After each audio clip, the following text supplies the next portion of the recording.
There's a lot of class that the course projects that you need to use MATLAB. Okay. So first, let's start with the overview. We still have some.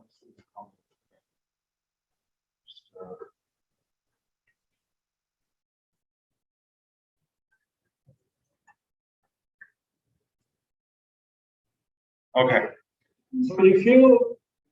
So for those of you who are in the room, you can log in to desktop, try to open MATLAB, and we will start with this command window here in the MATLAB. You can practice some little things with me together to get familiar. If this is the first time you use MATLAB, you can start to get familiar with that. So this is MATLAB, and since you have a free license for our students, you can download the newest version of MATLAB from our CSU website. And you can also download many of toolbox. I will talk about that later. When you open the MATLAB, first thing you will notice that this is called a command window. You can do. I think I need to turn off my audio. This one. Is zooming up there? Hear my voice? Okay. You can start doing some simple calculation by using this command window here. For example, you can define some variable here, b equals to 1, c equals to 2, and then d may equals to c plus d. And it's a simple calculation, or say multiply with b. Okay.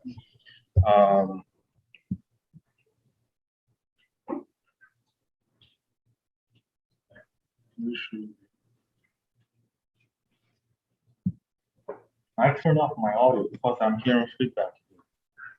Okay. Can you ask the participants to mute their or just yeah. mute the microphone? Is that okay? Because I'm hearing myself from the screen, so I have to. Yeah. Mute happened, that's fine. You can help me to reopen the control panel so I can disconnect the audio. That's what I mean.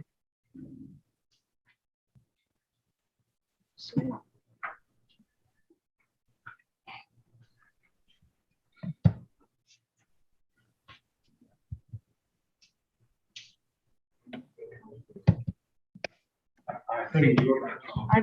Yeah.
Okay. You still have it. I don't know. Feedback. Okay, I'll mute all the. Mute everybody. Okay. So for example, this is something I created before, and you can do some simple code here. So this is the command window, the script editor, and later on you can save this file, and their file type is called .m here. Okay. Another thing we can do is that we can use Simulink in MATLAB here. So if you go to Home tab, and you can find a Simulink icon here. So simply click on that. You can create a blank model. All right. So Simulink is a little bit different with the .m file. Simulink allows you to design some function blocks in a graphic fashion, and that one can make things easier if you're not very familiar with the program. Okay. For example, this one is a Simulink file. So you build your system based on some basic function block, okay? Like a subsystem here, like some math operator here. You can use different approaches, two different approaches.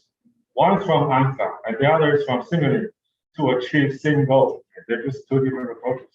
You can choose whichever one to fit you better. And later on,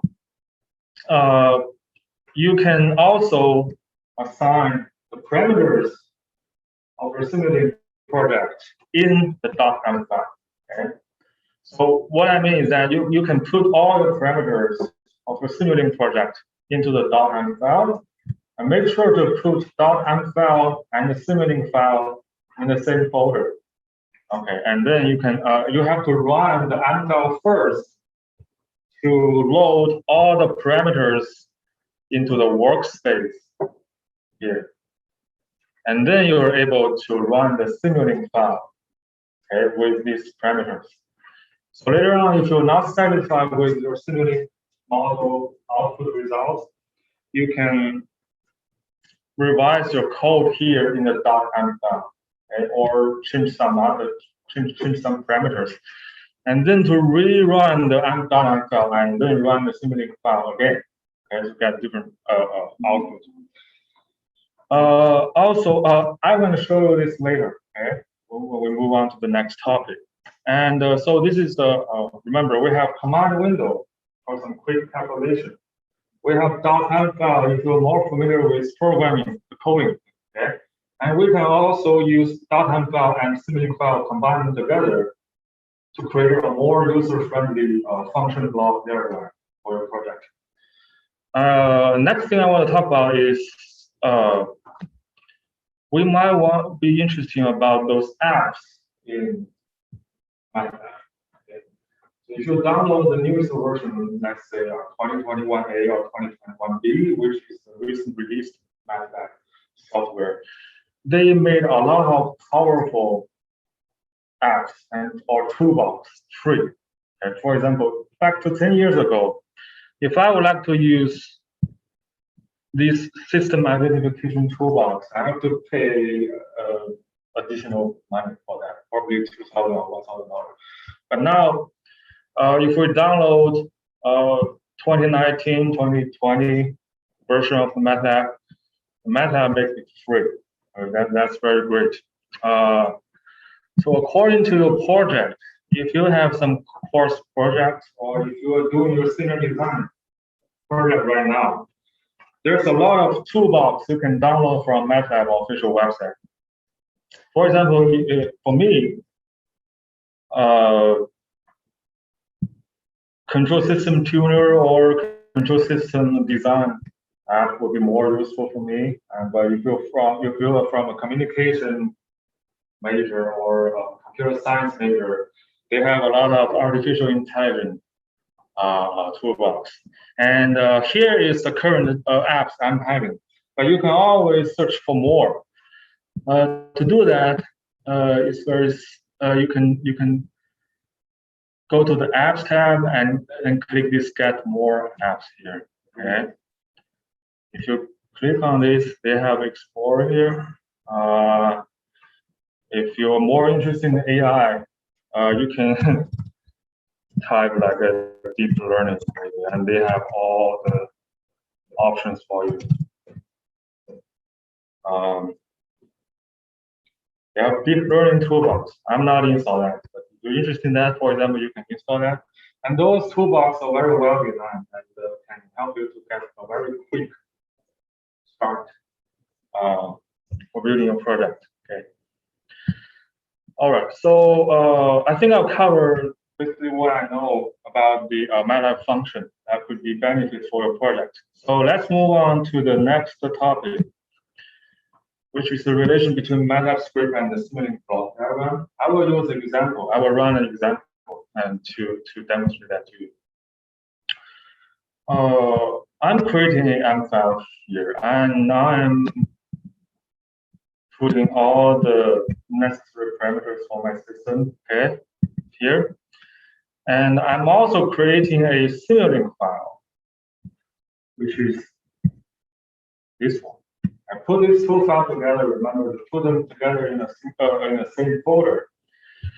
So this is my system. I have input and out, and this is my end. So what I can do is I can simply run.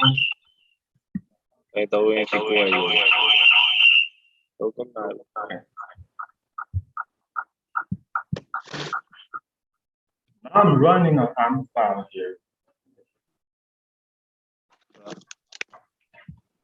And you see this is running, and the Simulink file is also running with some results.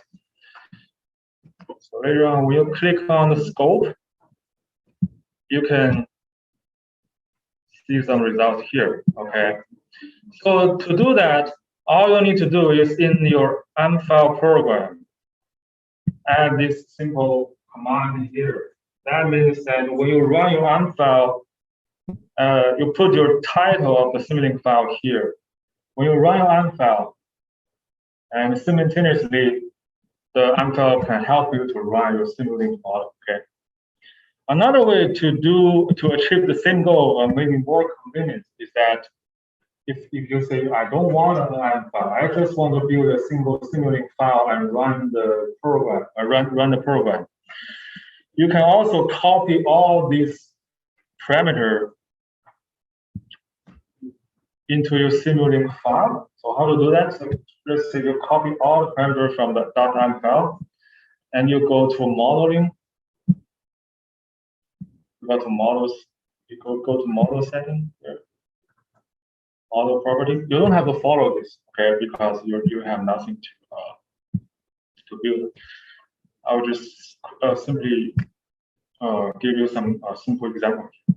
In this initial function, you can put all the parameters in your ARM file, copy and paste here, and click OK. So now you can just run your single Simulink program whenever you want. Okay, you can achieve the same thing here.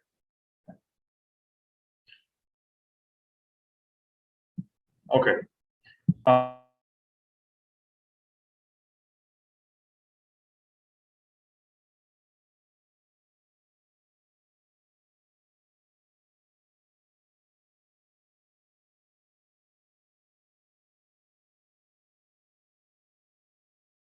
Okay.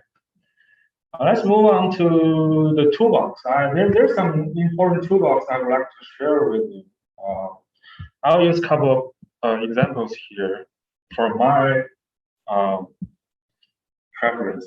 But later on, you can try more toolbox later. Okay. The first thing I want to introduce you is that if you are taking, or if you will take, for example, control system class 440 or 441, the control system lab, this app we're always using. This one's fantastic, and you don't really have to understand what I'm doing here if you are not interested in control system. Okay, you can just use this as an example. The toolbox give you a very user-friendly interface. And you can freely design your product here, and you can very conveniently you can run your product and get some output.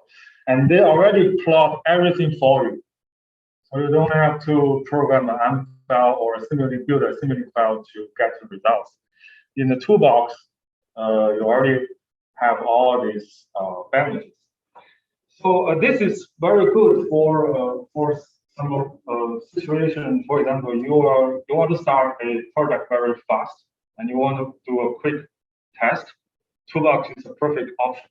But later on, say if you want to go further deeper on how you can understand your product, how you can improve or optimize your product, I would recommend you to go back to the .m file and Simulink file. There you have more flexibility to revise or to optimize your code. Okay? The toolbox is very convenient, but the trade-off is that you cannot change some inner feature of the toolbox, and that one may limit your flexibility. Okay, and another thing is okay. Another thing is more general purpose is this system identification toolbox. So whether you're from communication, electronic service, mechanical, you can always use the system identification toolbox. And this is particularly useful if you are dealing with some hardware devices. You already got the hardware devices. For example, you want to reprogram the input to the system, but you don't know the system dynamic or system feature of your hardware devices. How you can do that? The mathematicians can very accurately choose the equations, differential equations to model. Okay? But what about for engineering students? We just want to get a quick test. So here we can use system identification. This toolbox can help us to quickly identify a linear model or even nonlinear model. Okay? In either transfer function form or space form or differential equation form. Okay? So this is a very powerful toolbox. Just like I mentioned previously, you have to pay more money, but now if you download with the CSU license, it's totally free. So let me show you how to use this quickly. For example, now you have a Simulink model here, and we're having a hardware device. So remember, this is simulation. Okay? Just imagine this little block represents your hardware devices. You have input and you have output. You know nothing about this black box, but you want to know the dynamic of this one. Or we put a chirp signal here. This can be any oscillatory signal. And by connecting the input and you get different output, this toolbox can automatically help you to calculate what's going on in between. Okay? So for example, we run this.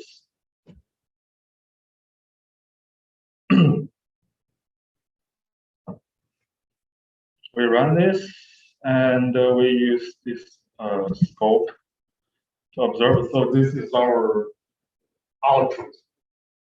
Okay, make no sense to me right now. Okay, we have input signal, which is this one, a chirp signal. Very awesome. We have no idea right now. Okay, so what we can do, we can, like I did, I store the input data and I store the output data. And now I can open this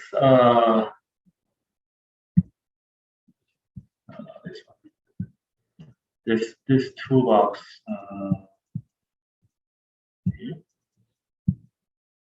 Okay. How about this? I'll start all over again. Okay. We already installed the input and output data. Now we would like to know what's going on inside the model. We go to apps. We click on the system identification toolbox. You got an interface. Okay, so we're running the data in time domain. So obviously that we want to load the data from time domain. What is your input here? So we store the data as U and we store data as Y2. And Y2 is my system output that I care about. Input and output, okay. And then I want the estimation from beginning, from the initial time. So I start from time 0 second. And this is important, the sample time. How fast do you want this toolbox to sample your signal data, okay? The shorter of the sample time means the more accuracy it can be. But it will require more calculation requirements, depends on your laptop or processor. Okay? Now here I just maybe 1001 will be better. Okay. So I import the data.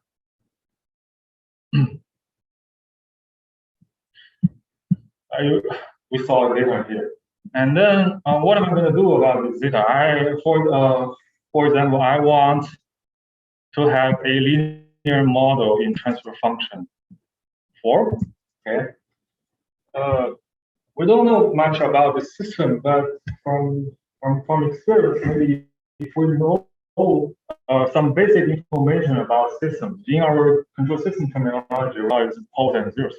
If you never heard about this before, you can ignore this. Okay. So for my acknowledgement, for example, I know it has 4 poles or 0 zeros. So now I can do the estimation. It displays the estimation process for you. Here's some internal optimization algorithm. Okay, you don't have to worry about this, and MATLAB do it for you. Okay, so now we see the estimation data, 99%. Okay, for the accuracy, pretty good. And we have number of iterations 20. Okay. And number of function evaluation. Okay, so we got that. Okay, so during the whole optimization process, we estimate a signal here. Okay, so this is a transfer function that can represent your system dynamic. We double click on that.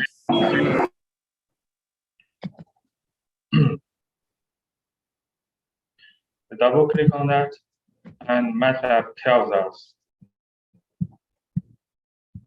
okay, this transfer function can represent the black box. Okay. Now you have a model, okay, and then you go back to your simulation to verify. And then before you put everything into the hardware, okay, for safety issue of monitor, you always want to verify it in the simulation first. If the simulation works okay, you have more confidence to put your algorithm into the hardware devices. Okay. So this is a demo for how to use the system identification toolbox. There's a lot of other interesting toolbox, and later on you can find out by yourself. Okay. All right. I think that's pretty much for this session here. And the first 3 topics related to the simulation. Okay. Nothing in hardware right now. Okay. So I would like to pause here and have some Q&A session, short. If you have questions, you can ask. And then we can move on to the last 2 topics, where we can use MATLAB and Simulink to interface with hardware. This is extremely important when you do the city design product. Yeah, if you have questions, you can ask right now.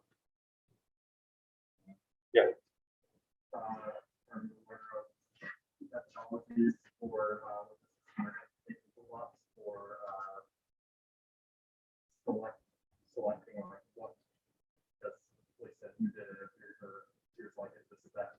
I guess in fact like you define the type of model you want to try to optimize for or see if it, how well efficient that kind of model is run it and see if that's does well or well. So there a method for choosing, you just set like 5 to those are some basic information that we have to have in our mind before we try to design the project. So I think that's the minimum requirements for how much information you need to know before you will launch that hardware. And Question for the people on Zoom. So, he's not right. okay, so that's a very long question. It's a real test for my memory, but I got this idea.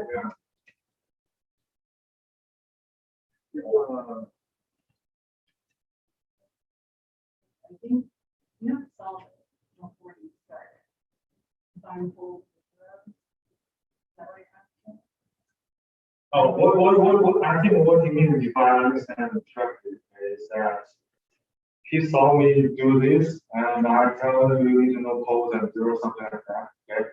I think you want to know, maybe if I know nothing, I just don't know anything. I just have these devices. Is there a quick way that I can, without knowing the basic information about this? Okay.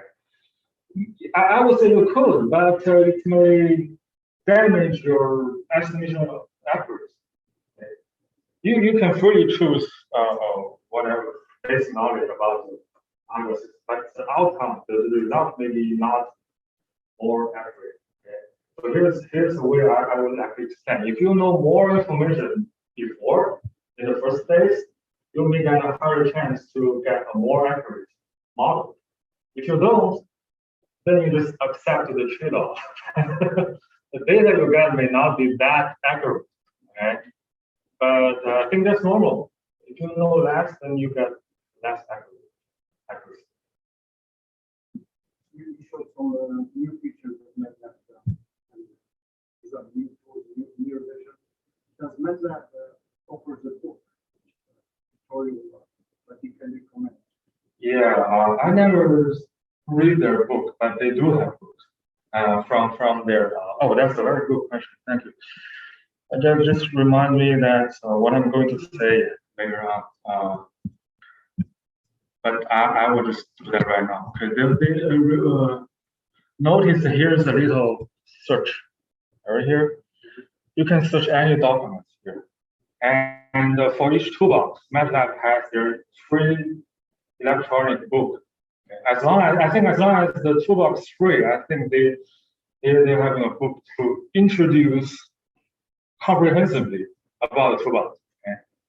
I never read them because I only use what I need to use. But they do have books. I download their books like reinforcement learning for artificial intelligence. They have a free tutorial over there, and they also have robotic control free book. Okay, so yeah, for example, if I want to know how to solve roots for high-order polynomial in MATLAB, you can type roots there, and they automatically pop up a help for here to explain how to do that and what kind of command or function that you call. And also they may have some tutorial there. And also, okay, here's our next part. But yeah, any more questions?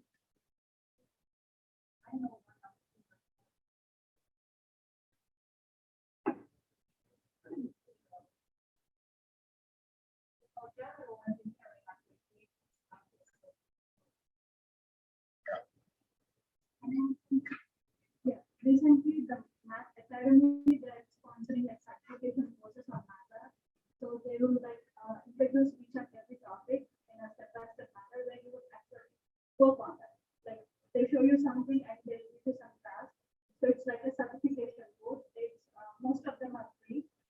So it's on Math Academy. When you search for Math Academy, but you need to have a MacBook account. Since you already create some account to download on our laptop, so you can use your MacBook account, just log into that, and there are like so many certification courses available on Math Academy. So that also helps you to learn the basics and even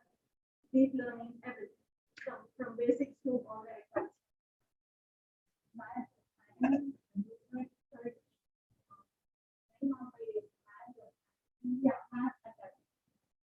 Not math work. Math attack. Shall we move on, or would like to ask more questions? Okay. Yeah. Okay. Any questions from the Zoom? Maybe I cannot hear you. You can type. You can type your questions, and I can let Anusha to read for me, or you can just simply speak out. Or if you're still thinking about your question, we can do that later on. Okay. All right. So I think let's move on. Okay. Let's move on. So we would like to know how the MATLAB can actually work in the real world. Okay? Not just the simulation. How it can help me to interface with the real-time hardware devices.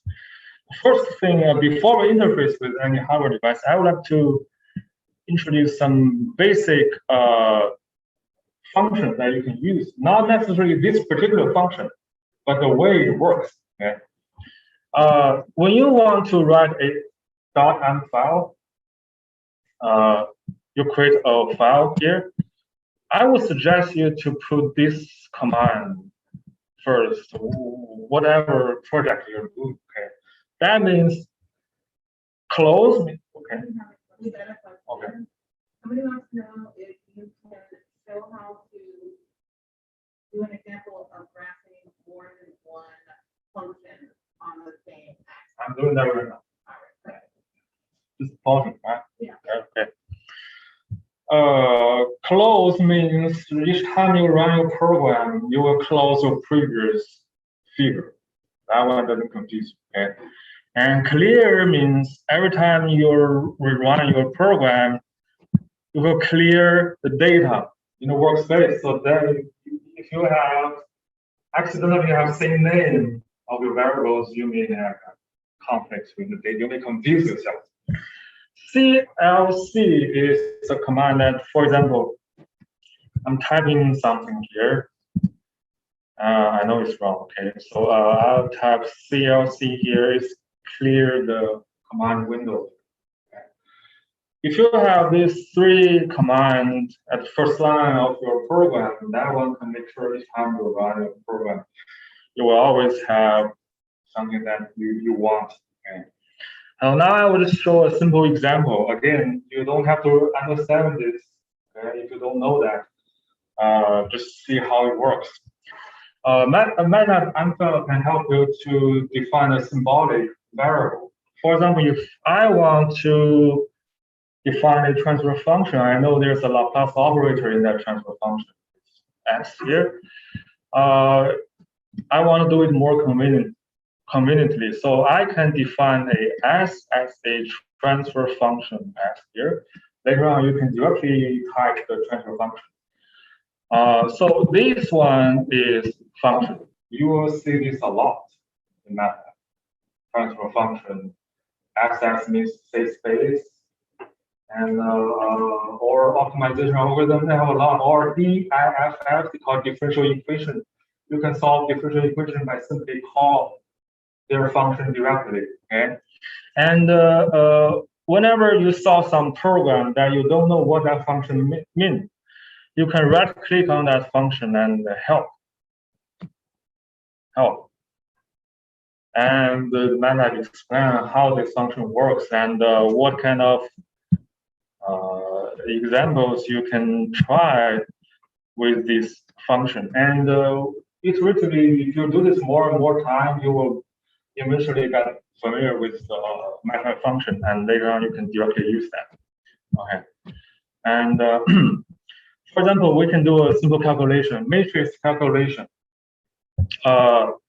We define A matrix 1, 0, 1, 0, B matrix 1, 2, 3, 4. Okay. Single column. And we would like to know what is A multiplied with B.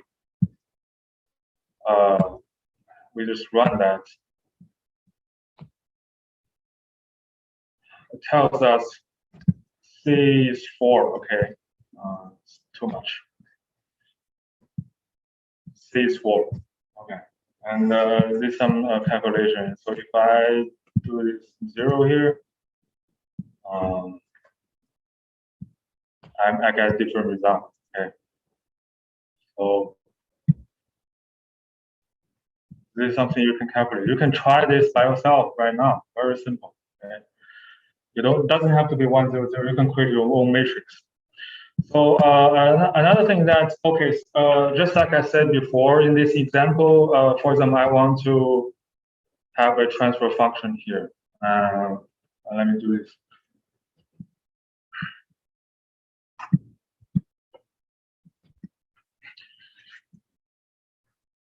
I want to have a different transfer function. 5, and I run.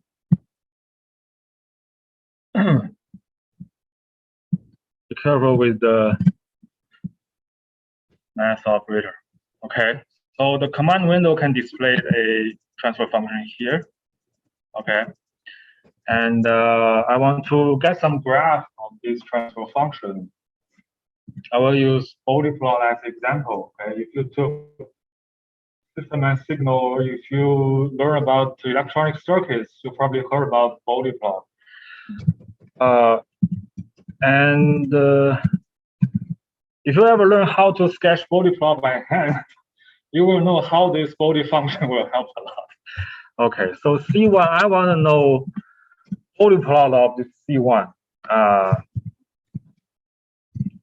So I can just do that. You got a Bode plot. And then next thing is, if you are doing some real project design, you want to program your algorithm in the digitized form. Okay? Digitized form. MATLAB also can help you to do that. For example, we would like to digitize C1 to Z1, and here is a very intuitive function we can call. It's called C2D. Okay? The reason is that they mean from continuous to discretized. C2D, very easy to remember. And the first one is your system in continuous domain, time domain. And this one is your sample time, 0.0 or 0.1, okay, sample time. And the last one is the digitization method that you want to use. So if you do this, you will get your digitized transfer function. This one is the continuous, and this one is the digitized one. So you don't have to use your formula to convert by hand. Okay, and later on you can plot.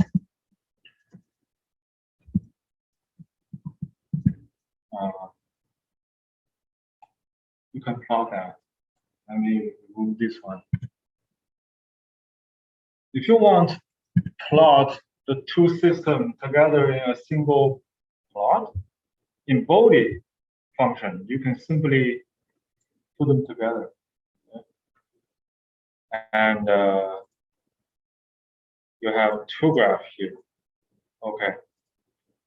One is a continuous one, the other one is a digitized one. That kind of makes sense because the digitized one can approximate the continuous system in some certain frequency range. Okay, okay, so that's what I want to show you. If you want more, you just put more system. Okay. Did this answer the questions? Yeah. And also you can use. There's some other command you can use. For example, figure, or simply plot. But remember the plot. You need to define what is the x axis or what is the y axis of that. Okay. So this kind of thing, I think is very, very useful, and you can totally find out by yourself later. And I think this example I showed you can help you to get the initial feeling about this. And you can just use the same way for some other plotting or function. Okay. So anyone follow this and can get maybe the same thing I have right here? Okay. Who follow me? No one? Okay, if no one, we can move on. Okay, so next thing I want to talk about, very important, is that we can interface the third-party products with MATLAB. I will use the National Instruments as an example. National Instruments provide various types of data acquisition system. A data acquisition system can allow you to get the data from sensor, and you also have input and output. You can generate signal from the NI product and also measure the signal into your computer. Okay? And we call it analog output, analog signal, and they also have digital input and output. Very powerful. So that one it's actually down here. Probably you won't see that. So maybe if you want, you can comment and check that. So this is the NI board I'm having. Today I'm going to use this board. Maybe you can do that later. But today I'm going to use this NI data acquisition system to show you how to do some simple hardware tests.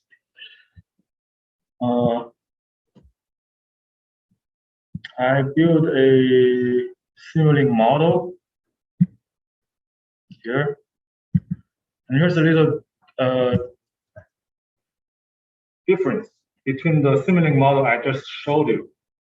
Previously, I have a pink block that represents a system, okay? But in real time, if we're not doing simulation, we want to do a hardware test.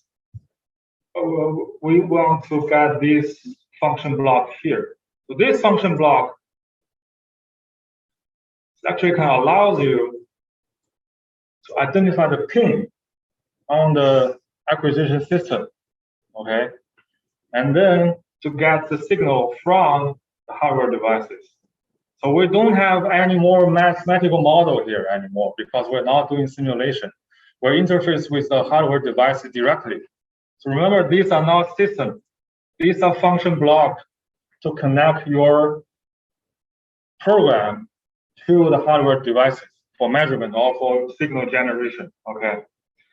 I'm connecting a light bulb here. Okay. What I'm going to show you that I'm going to sending a pulse signal to switching the light on and off to generate some heat.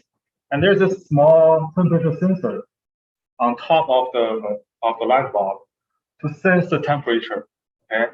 And then I want to manually control the temperature by manipulate this pulse signal here. Okay. So I'll run that and we can check that. So the pulse I am sending has a period of 10 seconds. And the initial on pulse will be 20% of the whole period. So that means for 2 seconds, I'm turning on the light, okay, for 2 seconds, okay, and off for 8 seconds. So we can actually see this right now.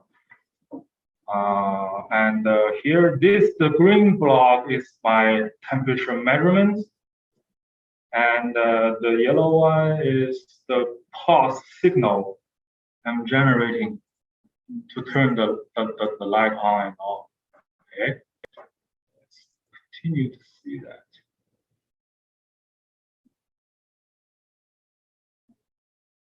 You see the light is on. The light is on, and you see the temperature measurement here. Okay.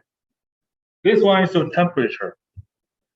And if you see the temperature is ramping up smoothly, so if I want it to ramp up faster, I will change the on pulse width, for example, to 50. Now you will tell the difference here.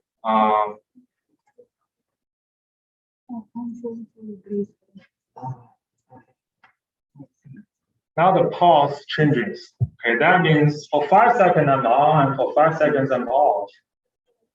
And the temperature you observe from this scope ramp up faster. Okay. Hopefully this makes sense to you. Okay. And later on we can also change it back from 50% to 20%.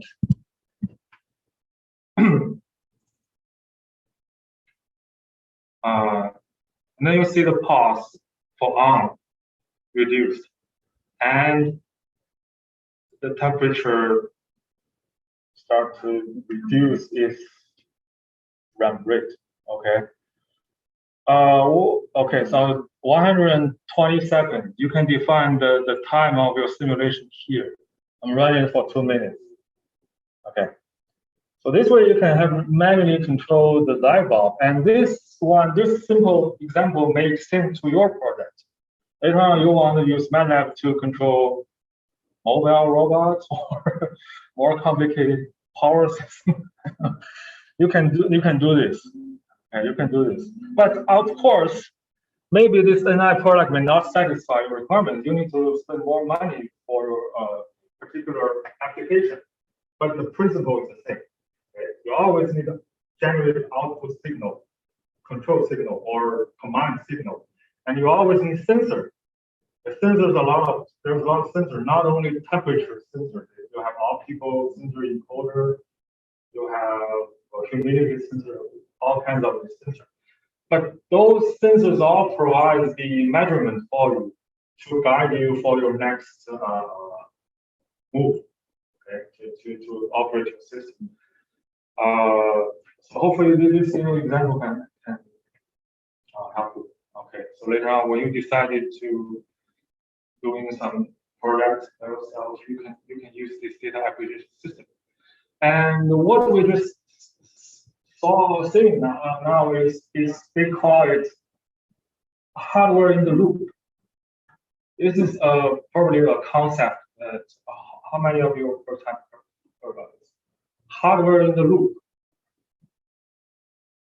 Okay. Okay. This is still, yeah. You heard about this? Okay. Hardware in the loop. It is by accurate definition. This one I'm just showing you is still a simulation, but with the hardware devices in the loop. So they call hardware in the loop. What does that mean?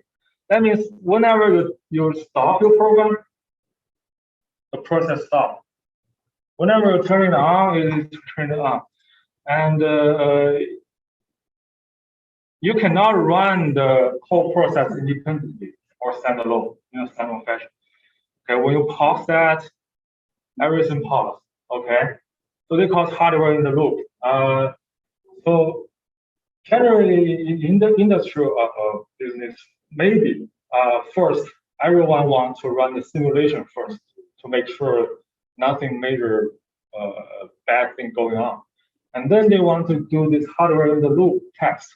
Okay, let's involve some hardware and to see how our program can actually work on hardware.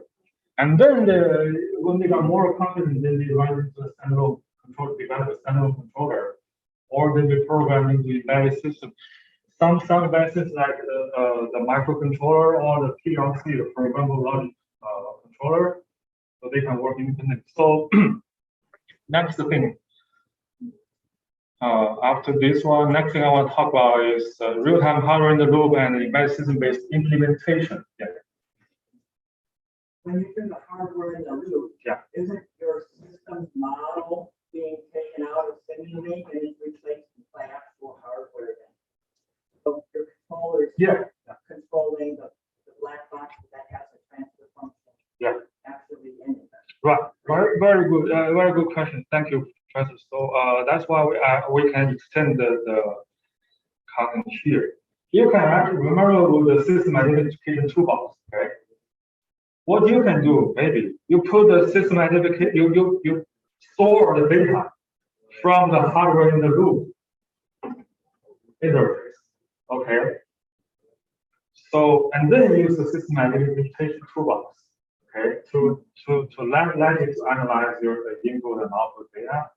Maybe you don't have to be that very acknowledge about your like code or zero or something, but let the system identification toolbox run in the real time, and it doesn't have to be chirp signal. It can be the real input signal while you are running the hardware in the loop, the text, okay, in real time, and run it for a very long time. Like, if you're dealing with some low speed process, few days, even weeks, and then use some other toolbox maybe to analyze the big data and help you to identify.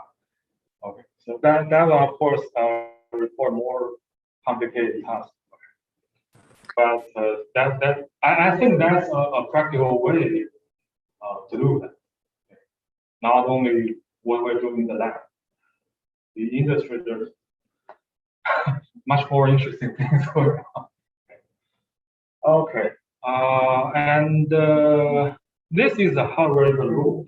So now I will show a very simple example about another type of hardware implementation. Okay, I call it embedded system based, but they have more professional terminology about that. What I mean is that if you can see here, I will use this.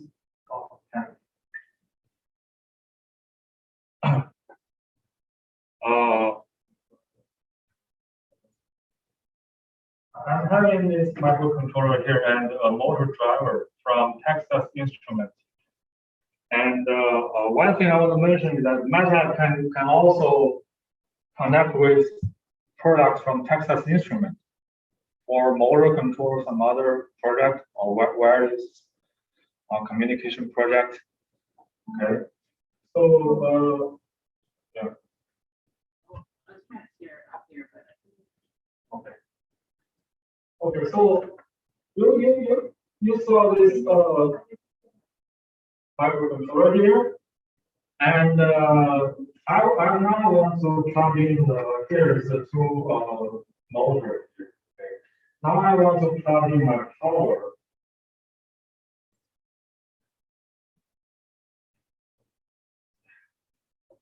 You see the motor is spinning, but you saw I didn't do anything.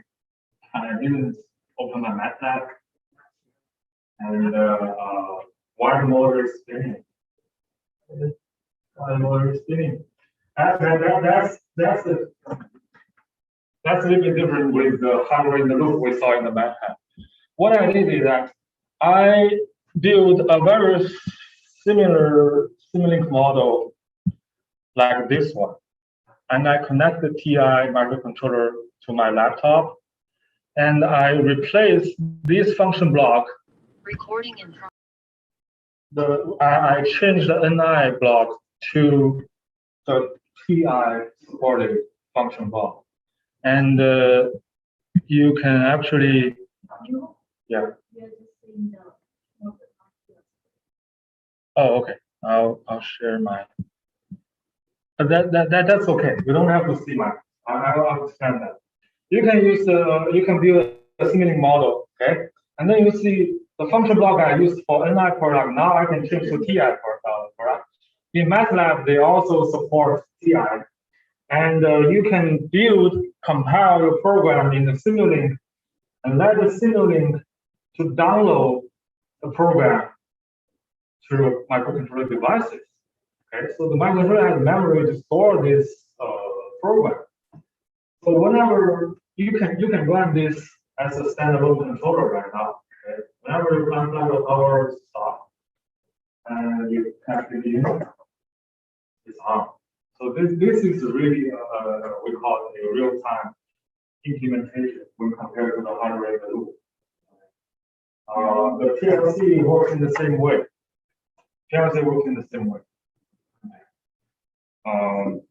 Let me go back to the PC.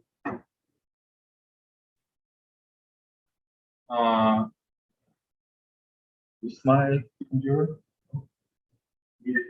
Sorry. So I'll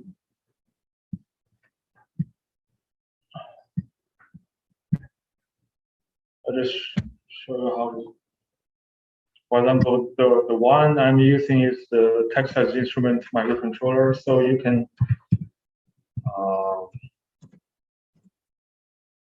search for that. No, maybe it's C2000.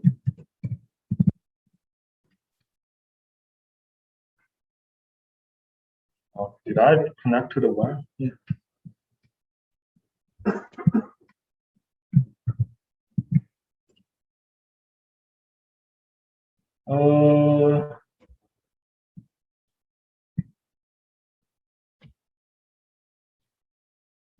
Anyway, I don't know what happened, but in the apps you can search for other products, and you can install their products.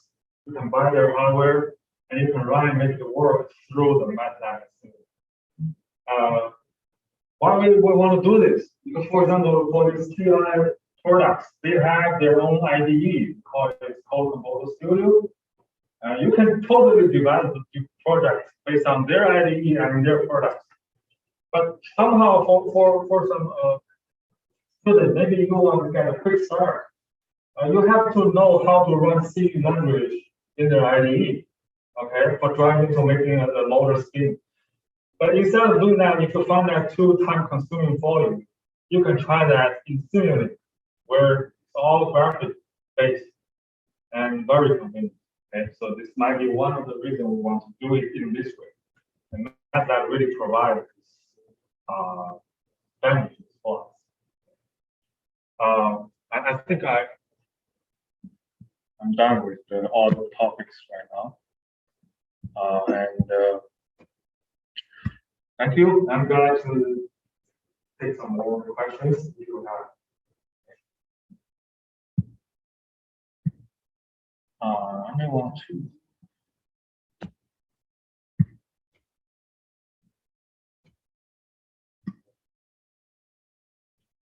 There are more questions that you want me to answer?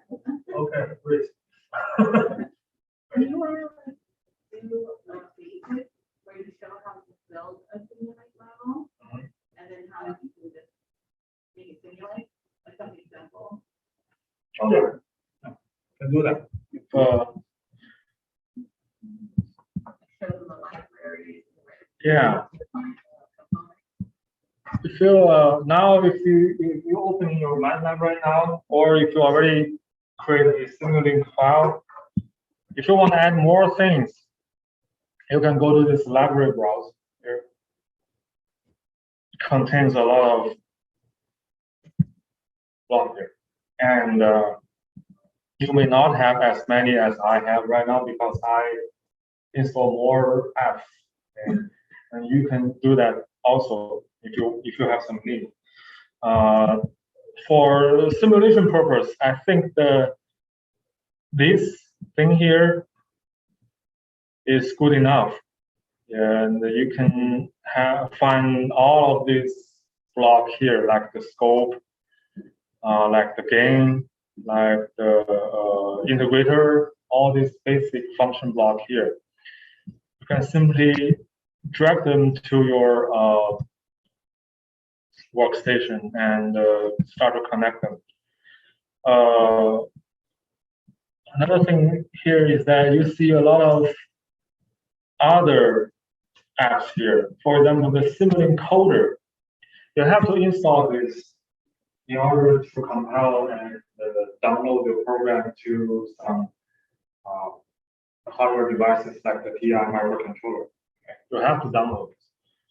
And I believe now with the schedule license, this one's still free. Previously, you have to pay more money. Simulink encoder. these SOC blockage for the motor control, something like that, and they also require MATLAB coder and embedded coder. Okay, those things can allow you to use the Simulink for programming your algorithm, and then download to the real hardware devices. Okay. And once you start doing product, you can practice a little bit. Okay, and then I think you can be more familiar with all these functions. Yeah, that's pretty much my presentation today. So, any more questions?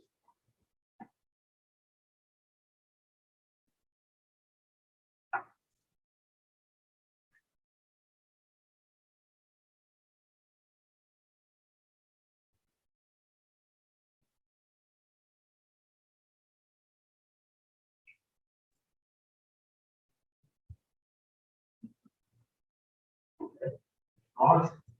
Then thank you, everybody, for the call today.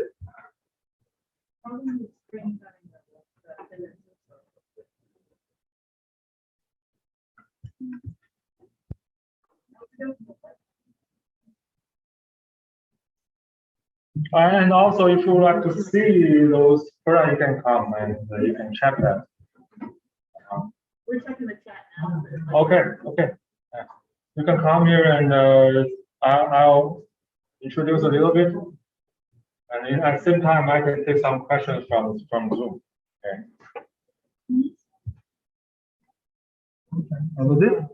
This one I have here is from NIS, maybe $1.5K. This one. This is just a power supply, nothing. And this is the I/O devices and to generate signal here. And this is the temperature sensor here. You can actually measure the analog signal here. And this one, the better one thing about this one is that this one can connect the computer with USB. So that's fine, no problem. So you don't really have to have PCI or PCIe from a desktop. You can use your own laptop to program. And the same thing for this.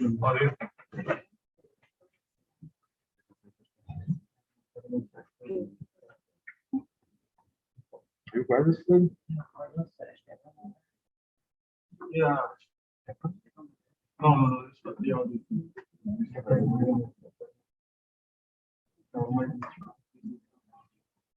Yeah, that's the program. Yeah, you can adjust the other.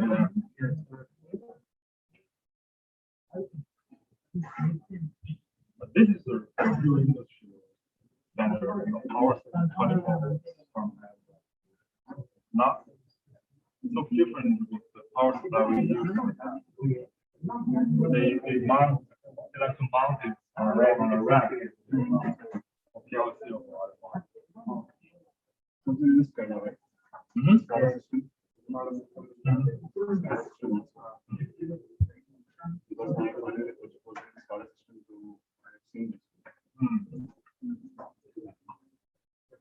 Okay.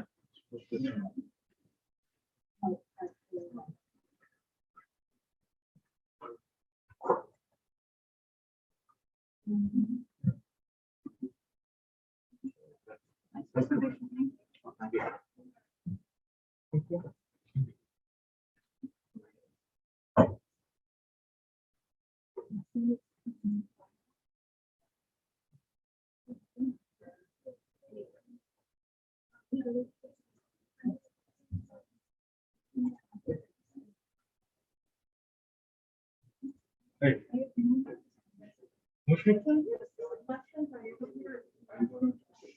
I need some help from Anushka. I need some help from Anushka. No. Hey. Go back to Zoom meeting. Yeah. Go to Zoom meeting. I don't know how. Minimize this one. I had my control panel, I think. Oh, is that it? That's it.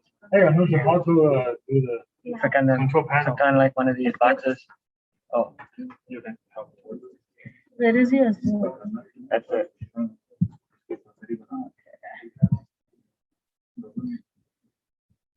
Can you open your Zoom? Yeah.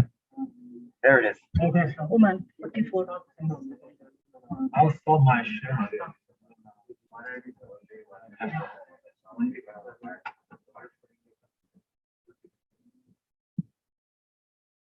You're using mouse? No. So my name's Tracy Clayton. I'm president of IEEE. Anybody can join the league, male, female, other. All you have to do is go to Vice Club and you can sign up under IEEE. You do a little search. Women in engineering is what it is under Vice Connect, women in engineering. Anybody can join. Our treasurer is male. You can hold officer position. We are planning on doing Okay, let me webinars, either access the meeting. early November, so we get our first. We just put our email Okay. soon. That's gonna be 2 Saturdays later in the semester, in order for us to get the whole thing built and put together. After that, in the spring semester, we're gonna be doing an oscilloscope training. Because I know we get into lab and people are like, how do you do this, how do you do that on the oscilloscope? Oh, we'll be doing that in spring semester also. If you have ideas, or if you want to see an event put on, send us an email. We'll make it happen. So we're here for you, for students, and we're trying to fill the gaps that, classes can't fill. So if you guys have any questions or you want to see another event or something like this, and it helps you, let us know. We're here for you guys.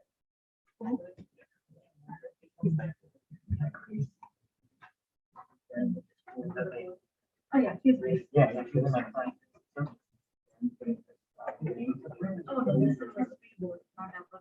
Oh, it's a little different. Society of women engineers and women engineers and IEEE. Yes. Different. Oh my God. This one. We here, this is different than you guys. Yeah, it's different.